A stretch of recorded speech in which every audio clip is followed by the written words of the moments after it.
أعوذ بالله من الشيطان الرجيم. بسم الله الرحمن الرحيم.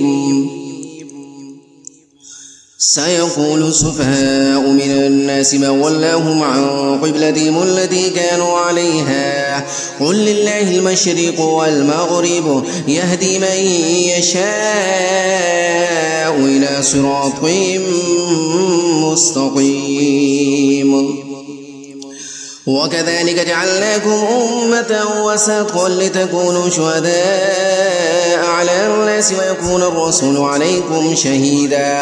وما جعلنا القبلة التي كنت عليها إلا لنعلم من يتبع الرسول ممن ينقلب على عقبيه وإن كانت لكبيرة إلا على الذين هدى الله وما كان الله ليضيع إيمانكم إن الله بالناس لرؤوف رحيم. قد نرى تقلب وجهك في السماء فلنولينك قبلة ترضاها فول وجهك شطر المسجد الحرام وحيث ما كنتم فولوا وجوهكم شطره وإن الذين أوتوا الكتاب ليعلمون أنه الحق من ربهم وما الله بغافل عما يعملون. ولئن آتيت الذين أوتوا الكتاب بكل آية ما تبعوا قبلتك وما أنت بتابع قبلتهم وما بعضهم بتابع قبلة بعض ولئن اتبعت أهواءهم من بعد ما جاءك من العلم إنك إذا لمن الظالمين. الذين آتيناهم الكتاب يعرفونه كما يعرفون أبناءهم وإن فريقا منهم ليكتمون الحق وهم يعلمون. الحق من ربك فلا تكونن من الممترين ولكل وجهة هو موليها فاستبقوا الخيرات أينما تكونوا يأتي بكم الله جميعا إن الله على كل شيء قدير. ومن حيث خرجت فول وجهك شطر المسجد الحرام وإنه للحق من ربك وما الله بغافل عما تعملون. ومن حيث خرجت فول وجهك شطر المسجد الحرام وحيث ما كنتم فولوا وجوهكم شطره لئلا يكون للناس عليكم حجة إلا الذين ظلموا منهم فلا تخشوهم واخشوني وليتم نعمتي عليكم ولعلكم تهتدون. كما أرسلنا فيكم رسولا منكم يتلو عليكم آياتنا ويزكيكم ويعلمكم الكتاب والحكمة ويعلمكم ما لم تكونوا تعلمون فاذكروني أذكركم واشكروا لي ولا تكفرون. يا أيها الذين آمنوا استعينوا بالصبر والصلاة إن الله مع الصابرين. ولا تقولوا لمن يقتل في سبيل الله أموات بل أحياء ولكن لا تشعرون. ولنبلونكم بشيء من الخوف والجوع ونقص من الأموال والأنفس والثمرات وبشر الصابرين الذين إذا أصابتهم مصيبة قالوا إنا لله وإنا إليه راجعون. أولئك عليهم صلوات من ربهم ورحمة وأولئك هم المهتدون. إن الصفا والمروة من شعائر الله فمن حج البيت واعتمر فلا جناح عليه أن يطوف بهما ومن تطوع خيرا فإن الله شاكر عليم. إن الذين يكتمون ما أنزلنا من البينات والهدى من بعد ما بيناه للناس في الكتاب في الكتاب أولئك يلعنهم الله ويلعنهم اللاعنون إلا الذين تابوا وأصلحوا وبينوا فأولئك أتوب عليهم وأنا التواب الرحيم إن الذين كفروا وماتوا وهم كفار أولئك عليهم لعنة الله والملائكة والناس أجمعين خالدين فيها لا يخفف عنهم العذاب ولا هم ينظرون وإلهكم إله واحد لا إله إلا هو الرحمن الرحيم إن في خلق السماوات والأرض واختلاف الليل والنهار والفلك التي تجري في البحر بما ينفع الناس وما أنزل الله من السماء من ماء فأحيا به الأرض بعد موتها وبث فيها من كل دابة وتصريف الرياح والسحاب المسخر بين السماء والأرض لآيات لقوم يعقلون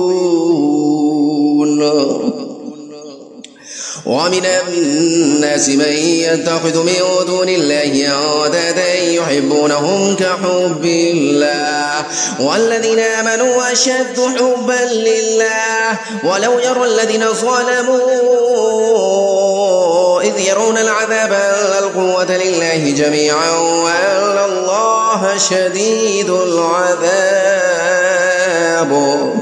إذ تبرأ الذين تبعوا من الذين اتبعوا ورأوا العذاب وتقطعت بهم الأسباب وقال الذين اتبعوا لو أن لنا كرة فنتبرأ منهم كما تبرأوا منا كذلك يريهم الله أعمالهم حسرات عليهم وما هم بخارجين من النار يا أيها الناس كلوا مما في الأرض حلالا طيبا ولا تتبعوا خطوات الشيطان إنه لكم عدو مبين إنما يأمركم بالسوء والفحشاء وأن تقولوا على الله ما لا تعلمون وإذا قيل لهم اتبعوا ما أنزل الله قالوا بل نتبع ما ألفينا عليه آباءنا أولو كان آباؤهم لا يعقلون شيئا ولا يهتدون ومثل الذين كفروا كمثل الذي ينعظ بما لا يسمع إلا دعاء ونداء صم بكم عمي فهم لا يعقلون يا أيها الذين آمنوا كلوا من طيبات ما رزقناكم واشكروا لله إن كنتم إياه تعبدون إنما حرم عليكم الميتة والدم ولحم الخنزير وما أهل به لغير الله فمن اضطر غير باغ ولا عاد فلا إثم عليه إن الله غفور رحيم إن الذين يكتمون ما أنزل الله من الكتاب ويشترون به ثمنا قليلا أولئك ما يأكلون في بطونهم إلا النار ولا يكلمهم الله يوم القيامة ولا يزكيهم ولهم عذاب أليم أولئك الذين اشتروا الضلالة بالهدى والعذاب بالمغفرة فما صبرهم على النار ذلك بأن الله نزل الكتاب بالحق وإن الذين اختلفوا في الكتاب لفي شقاق بعيد ليس البر أن تولوا وجوهكم قبل المشرق والمغرب ولكن البر من آمن بالله واليوم الآخر والملائكة والكتاب والنبيين وآتى المال على حبه ذوي القربى واليتامى والمساكين وابن السبيل والسائلين وفي الرقاب وأقام الصلاة وآتى الزكاة والموفون بعهدهم إذا عاهدوا والصابرين في البأساء والضراء وحين البأس أولئك الذين صدقوا وأولئك هم المتقون.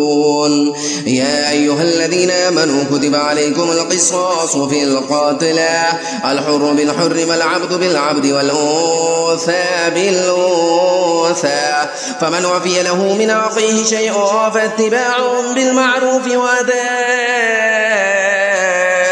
إليه بإحسان ذلك تخفيف من ربكم ورحمة فمن اعتدى بعد ذلك فله عذاب أليم.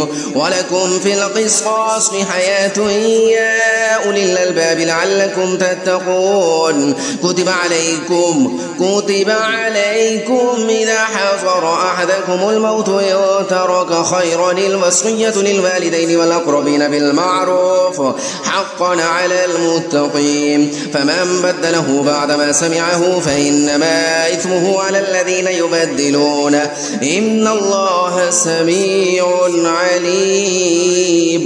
فمن خاف من موص وجنفا أو إثما فأصلح بينهم فلا إثم عليه إن الله غفور رحيم.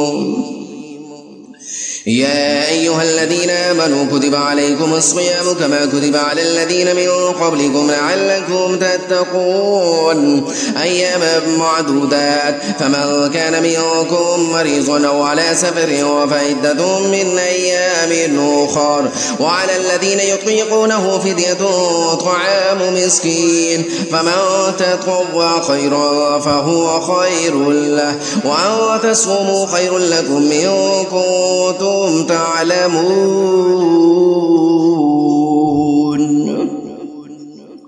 شهر رمضان الذي أنزل فيه القرآن هدى للناس وبينات من الهدى والفرقان فمن شهد منكم الشهر فليصم ومن كان مريضا أو على سفر فعدة من أيام أخر يريد الله بكم اليسر ولا يريد بكم العسر ولتكملوا العدة ولتكبروا الله على ما هداكم ولعلكم تشكرون. وإذا سألك عبادي عني فإني قريب أجيب دعوة الداعي إذا دعاني فليستجيبوا لي وليؤمنوا بي لعلهم يرشدون. أحل لكم ليلة الصيام الرفث إلى نسائكم هن لباس لكم وأنتم لباس لهن علم الله أنكم كنتم تختانون أنفسكم فتاب عليكم وعفى عنكم فالآن باشروهن وابتغوا ما كتب الله لكم وكلوا واشربوا حتى يتبين لكم الخيط الأبيض من الخيط الأسود من الفجر ثم أتموا الصيام إلى الليل ولا تباشروهن وأنتم عاكفون في المساجد تلك حدود الله فلا تقربوها كذلك يبين الله آياته للناس لعلهم يتقون. ولا تأكلوا أموالكم بينكم بالباطل وتدلوا بها إلى الحكام لتأكلوا فريقا من أموال الناس بالإثم وأنتم تعلمون.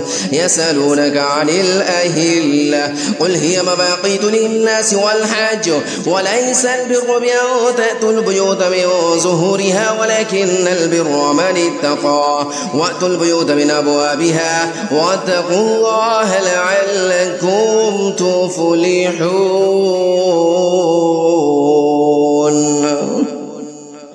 وقاتلوا في سبيل الله الذين يقاتلونكم ولا تعتدوا إن الله لا يحب المعتدين. واقتلوهم حيث ثقفتموهم وأخرجوهم من حيث أخرجوكم الفتنة أشد من القتل ولا تقاتلوهم عند المسجد الحرام حتى يقاتلوكم فيه فإن قاتلوكم فاقتلوهم كذلك جزاء الكافرين. فإن ينتهوا فإن الله غفور رحيم. وقاتلوهم حتى لا تكون فتنة ويكون الدين لله، فإن ينتهوا فلا عدوان إلا على الظالمين. الشهر الحرام بالشهر الحرام والحرمات قصاص، فمن اعتدى عليكم فاعتدوا عليه بمثل ما اعتدى عليكم، واتقوا الله واعلموا أن الله مع المتقين.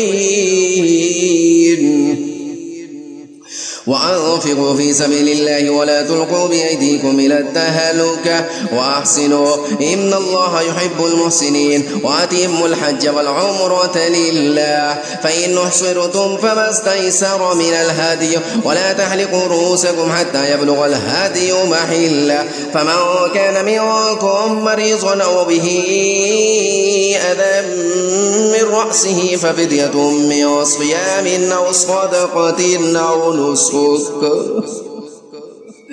فإذا أمنتم فمن تمتع بالعمرة إلى الحج فما استيسر من الهدي، فمن لم يجد فصيام 3 أيام في الحج و7 إذا رجعتم، تلك 10 كاملة، ذلك لمن لم يكن أهله حاضر المسجد الحرام.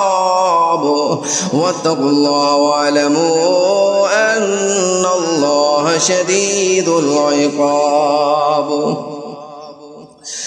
الحج أشهر معلومات، فمن فرض فيهن الحج فلا رفث ولا فسوق ولا جدال في الحج، وما تفعلوا من خير يعلمه الله، وتزودوا فإن خير الزاد التقوى، واتقون يا أولي الألباب. ليس عليكم جناح أن تبتغوا فضلا من ربكم، فإذا أفضتم من عرفات فاذكروا الله عند المشعر الحرام، واذكروه كما هداكم وإن كنتم من قبله لمن الضالين.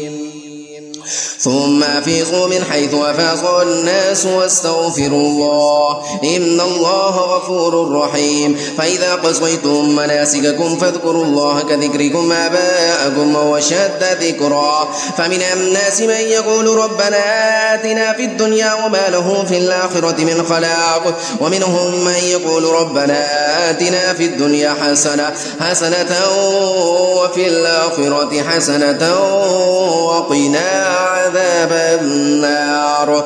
أولئك لهم نصيب مما كسبوا والله سريع الحساب. واذكروا الله في أيام معدودات، فمن تعجل في يومين فلا إثم عليه، ومن تأخر فلا إثم عليه لمن اتقى. واتقوا الله واعلموا أنكم إليه تحشرون.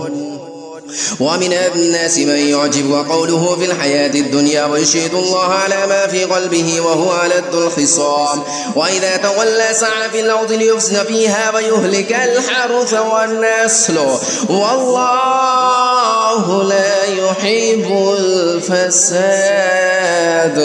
وإذا قيل له اتق الله أخذته العزة بالإثم فحسبه جهنم ولبئس المهاد. ومن الناس من يشري نفسه ابتغاء مرضات الله والله رؤوف بالعباد. يا أيها الذين آمنوا ادخلوا في السلم كافة ولا تتبعوا خطوات الشيطان إنه لكم عدو مبين. فإن زللتم من بعد ما جاءتكم البينات فاعلموا أن الله عزيز حكيم.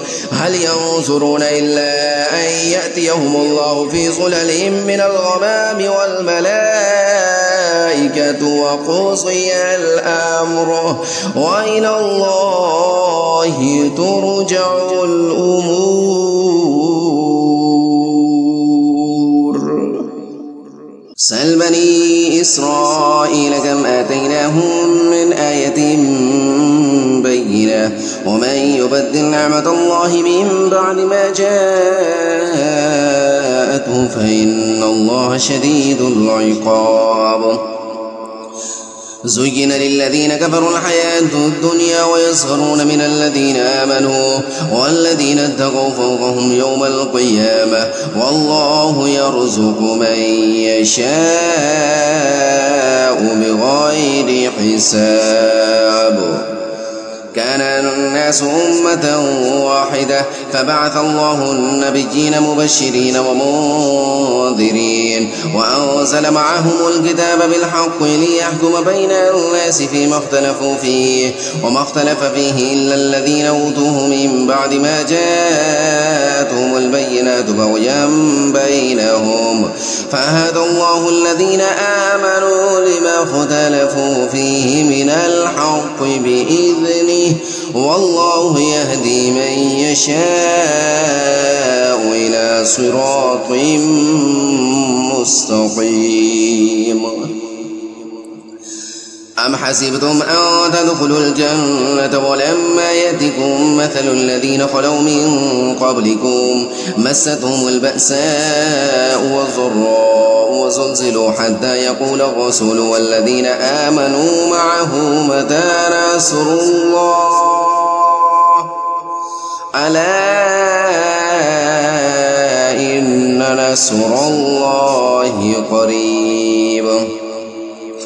يسألونك ماذا ينفقون قل ما أنفقتم من خير فللوالدين والأقربين واليتامى والمساكين وابن السبيل وما تفعلوا من خير فإن الله به عليم. كتب عليكم القتال وهو كره لكم وعسى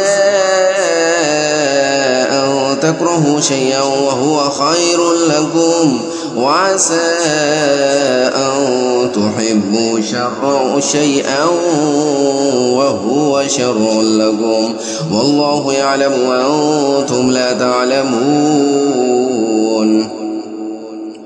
يسألونك عن الشهر الحرام قتال فيه قل قتال فيه كبير وصد عن سبيل الله وكفر به والمسجد الحرام وإخراج أهله منه أكبر عند الله والفتنة أكبر من القتل ولا يزالون يقاتلونكم حتى يردوكم عن دينكم إن استطاعوا ومن يرتد منكم عن دينه فيمت وهو كافر فأولئك حبطت أعمالهم في الدنيا والآخرة وأولئك أصحاب النار هم فيها خالدون.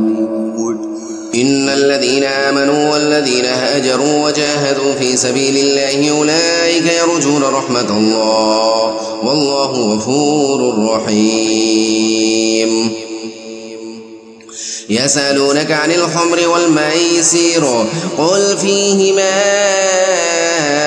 إثم كبير ومنافع للناس وإثمهما أكبر من نفعهما ويسألونك ماذا ينفقون قل العفو كذلك يبين الله لكم الآيات لعلكم تتفكرون في الدنيا والآخرة. ويسألونك عن اليتامى قل إصلاح لهم خير وإن تخالطوهم فإخوانكم والله يعلم المفسد من المصلح ولو شاء الله لأعنتكم إن الله عزيز حكيم. ولا تنكحوا المشركات حتى يؤمن ولأمة مؤمنة خير من مشركة ولو أعجبتكم ولا تنكحوا المشركين حتى يؤمنوا ولعبد مؤمن خير من مشرك ولو أعجبكم أولئك يدعون إلى النار والله يدعو إلى الجنة والمغفرة بإذنه ويبين آياته للناس لعلهم يتذكرون. ويسألونك عن المحيض قل هو أذى فاعتزلوا النساء في المحيض ولا تقربوهن حتى يطهرن فإذا تطهرن فأتوهن من حيث أمركم الله إن الله يحب التوابين ويحب المتطهرين نساؤكم حرث لكم فأتوا حرثكم أن شئتم وقدموا لأنفسكم واتقوا الله واعلموا أنكم ملاقوه وبشر المؤمنين ولا تجعلوا الله عرضة لأيمانكم أن تبروا وتتقوا وتصلحوا بين الناس والله سميع عليم لا يؤاخذكم الله باللغو في أيمانكم ولكن يؤاخذكم بما كسبت قلوبكم والله غفور حليم للذين يؤلون من نسائهم تربص 4 أشهر فإن فاءوا فإن الله غفور رحيم وإن عزموا الطلاق فإن الله سميع عليم والمطلقات يتربصن بأنفسهن 3 قروء ولا يحل لهن أن يكتمن ما خلق الله في أرحامهن إن كن يؤمن بالله واليوم الآخر وبعولتهن أحق بردهن في ذلك إن أرادوا إصلاحا ولهن مثل الذي عليهن بالمعروف وللرجال عليهن درجة والله عزيز حكيم الطلاق 2 فإمساكم بمعروف أو تسريح بإحسان ولا يحل لكم أن تأخذوا مما آتيتموهن شيئا إلا أن يخافا ألا يقيما حدود الله فإن خفتم ألا يقيما حدود الله فلا جناح عليهما فيما افتدت به تلك حدود الله فلا تعتدوها ومن يتعد حدود الله فأولئك هم الظالمون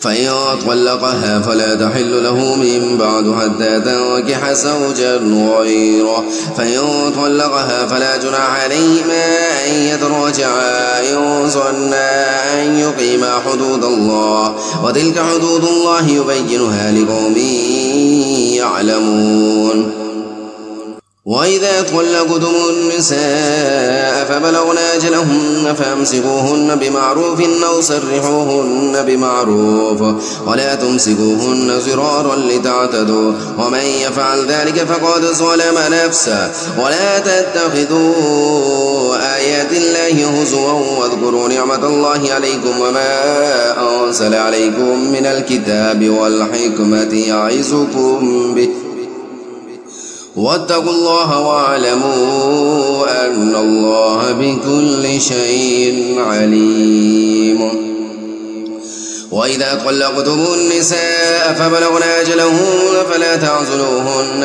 أن ينكحن أزواجهن إذا تراضوا بينهم بالمعروف ذلك يوعظ به من كان منكم يؤمن بالله واليوم الآخر ذلكم أزكى لكم وأطهر والله يعلم وأنتم لا تعلمون والوالدات يرضعن أولادهن حولين كاملين لمن أراد أن يتم الرضاعة وعلى المولود له رزقهن وكسوتهن بالمعروف لا تكلف نفس إلا وسعها لا تضار والدة بولدها ولا مولود له بولده وعلى الوارث مثل ذلك فإن أراد فصالا عن تراض منهما وتشابر فلا جناح عليهما وإن أردتم أن تسترضعوا أولادكم فلا جناح عليكم إذا سلمتم ما آتيتم بالمعروف واتقوا الله واعلموا أن الله بما تعملون بصير والذين يتوفون منكم ويذرون أزواجا يتربصن بأنفسهن 4 أشهر وعشرا فإذا بلغن أجلهن فلا جناح عليكم فيما فعلن في أنفسهن بالمعروف والله بما تعملون خبير. ولا جناح عليكم فيما عرضتم به من خطبة النساء وأكننتم في أنفسكم علم الله أنكم ستذكرونهن ولكن لا تواعدوهن سرا إلا أن تقولوا قولا معروفا ولا تعزموا عقدة النكاح حتى يبلغ الكتاب أجله واعلموا أن الله يعلم ما في أنفسكم فاحذروا واعلموا أن الله غفور حليم. لا جناح عليكم إن طلقتم النساء ما لم تمسوهن أو تفرضوا لهن فريضة ومتعوهن على الموسع قدره وعلى المقتر قدره متاعا بالمعروف حقا على المحسنين. وإن طلقتموهن من قبل أن تمسوهن فقد فرضتم لهن فريضة فنصف ما فرضتم إلا أن يعفون أو يعفو الذي بيده عقدة النكاح وأن تعفوا أقرب للتقوى ولا تنسوا الفضل بينكم إن الله بما تعملون بصير. حافظوا على الصلوات والصلاة الوسطى وقوموا لله قانتين فإن خفتم فرجالا أو ركبانا فإذا أمنتم فاذكروا الله كما علمكم ما لم تكونوا تعلمون. والذين يتوفون منكم ويذرون أزواجا وصية لأزواجهم متاعا إلى الحول غير إخراج فإن خرجن فلا جناح عليكم فيما فعلن في أنفسهن بالمعروف والله عزيز حكيم. وللمطلقات متاع بالمعروف حقا على المتقين كذلك يبين الله لكم آياته لعلكم تعقلون. ألم تر إلى الذين خرجوا من ديارهم وهم ألوف حذر الموت فقال لهم الله موتوا ثم أحياهم إن الله لذو فضل على الناس ولكن أكثر الناس لا يشكرون. وقاتلوا في سبيل الله واعلموا أن الله سميع عليم. من ذا الذي يقرض الله قرضا حسنا فيضاعفه له أضعافا كثيرة والله يقبض ويبسط وإليه ترجعون. ألم تر إلى الملأ من بني إسرائيل من بعد موسى إذ قالوا لنبي له ابعث لنا ملكا نقاتل في سبيل الله قال هل عسيتم إن كتب عليكم القتال ألا تقاتلوا قالوا وما لنا ألا نقاتل في سبيل الله فقد أخرجنا من ديارنا وأبنائنا فلما كتب عليهم القتال تولوا إلا قليلا منهم والله عليم بالظالمين. وقال لهم نبيهم إن الله قد بعث لكم طالوت ملكا قالوا أنى يكون له الملك علينا ونحن أحق بالملك منه ولم يؤت سعة من المال قال إن الله اصطفاه عليكم وزاده بسطة في العلم والجسم والله يؤتي ملكه من يشاء والله واسع عليم. وقال لهم نبيهم إن آية ملكه أن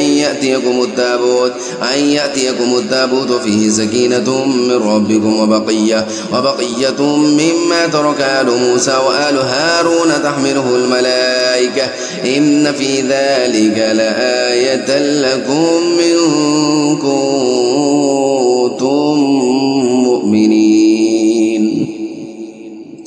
فلما فصل طالوت بالجنود قال إن الله مبتليكم بنهر فمن شرب منه فليس مني ومن لم يطعمه فإنه مني إلا من اغترف غرفة بيده فشربوا منه إلا قليلا منهم.